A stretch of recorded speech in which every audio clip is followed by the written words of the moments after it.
Viewers, the latest news about Ethiopia, Amhara, and Tigray region is that, viewers, according to the latest reports from several sources, heavy war between Tigray Defense Force and Eritrean Defense Force is currently underway in northwest Tigray region. According to reports, heavy fighting has been going on between Eritrean Defense Force and Tigray Defense Force for the past several days in nearby areas of Shiraro, which has intensified since yesterday. Because according to reports, heavy weapons are being used from both sides, and both sides are claiming victory against each other in the ongoing battle in northwest Tigray region. Because no report has been submitted with any evidence like pictures or videos from any side yet. Due to the lack of electricity and communication system of Tigray region in the Tigray region, there is a lot of difficulties in verifying reports. While no independent media is broadcasting reports of this war, so there is a lot of difficulties in verifying the claim made from both sides. Whereas on the other hand, according to the latest reports, today an airstrike in Ethiopia's northern region of Tigray on Monday killed at least 17 people, mostly women, and wounded dozens in the town of Sabri. Two aid workers confirmed this, and citing local authorities and eyewitnesses. Because this followed an airstrike that killed 56 people and injured 30, including children, in a camp for displaced people in Tigray region. And US President Joe Biden raised concerns with Ethiopian Prime Minister Abiy Ahmed on Monday about civilian casualties and suffering caused by airstrikes.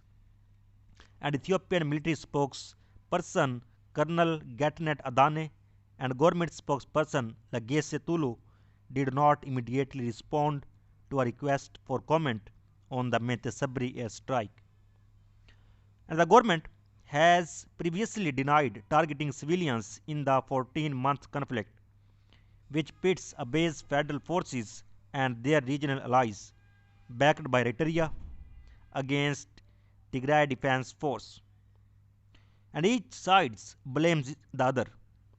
The Tigray People Liberation Front accuses Abiy of centralizing power at the expense of the region, which he denies, while Abiy accuses the Tigray People Liberation Front of seeking to return to power at the national level, which it rejects.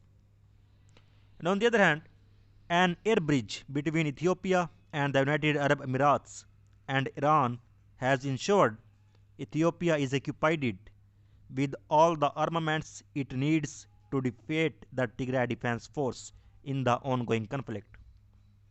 And despite totaling some 140 flights by January 2022, relatively little is known about the types of arms and equipment delivered to the embattled Ethiopian National Defense Force. And this is not in the least through the enforcement of strong operational security rules throughout the entirety of the Ethiopian National Defense Force, was forbidding soldiers to take photos of their equipment. And prior to the outbreak of the Tigray War, Ethiopia was known for its legacy in adhering to proper OPSEC procedures.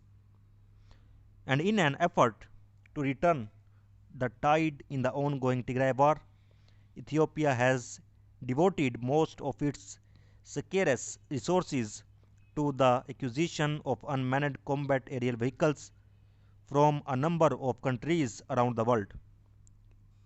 This has included Iran, which delivered at least two Muhajir 6 in August 2021, China, from which Ethiopia received three Winglong first in September 2021, and the United Arab Emirates, which deployed at least six of its own Winglong first to Harar Meda Air Base in November 2021.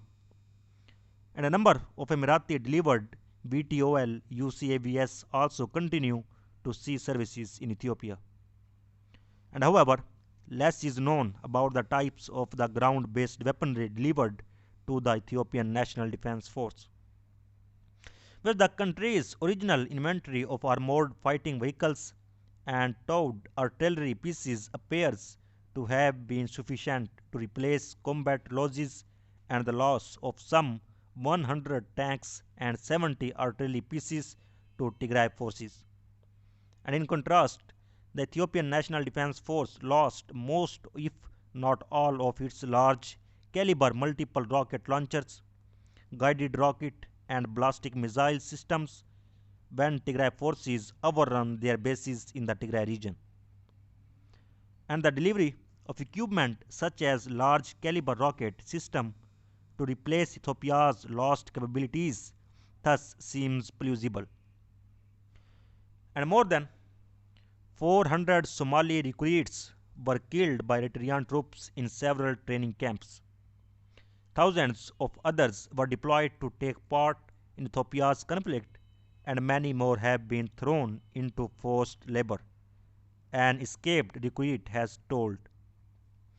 Whereas Abdul Qadir Abshir, who claims that he has escaped Eritrea, says he was taken to a training camp in the Horn of Africa nation in the early months of 2020 and completed training after 6 months, adding that he and his fellow recruits were forced to remain in the camp under harsh living conditions.